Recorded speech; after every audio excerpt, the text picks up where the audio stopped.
avec les Juifs 1000 fois mieux que le christianisme.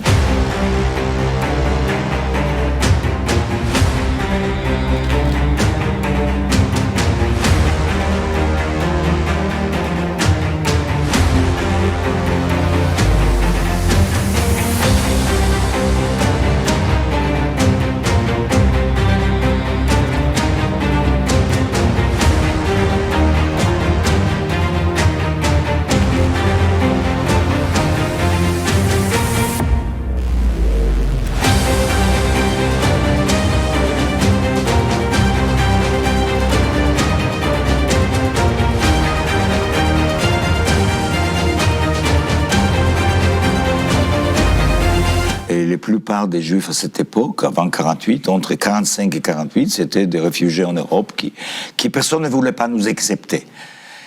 L'effet est que l'Europe nous a vomi sur les Arabes de Palestine. C'est un fait historique, même si on n'aime pas se prononcer comme ça. Le problème est, si vous voulez, qu'on comprend pourquoi ce mouvement a été créé. C'est à cause de l'Europe. Je voulais vous dire, les Juifs ne voulaient pas venir en Palestine. Ça, c'est une légende, un mythe. Pour vous donner un exemple que j'ai mis dans le livre, jusqu'à 1925. 25. Oui, de la fin, vous dites de la fin du 19e siècle jusqu'à 1925. 1925.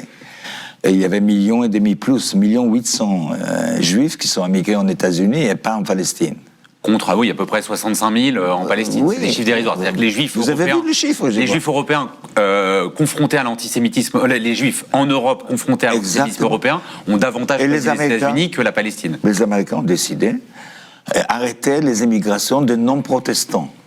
D'ailleurs, aussi des catholiques étaient dans les catégories.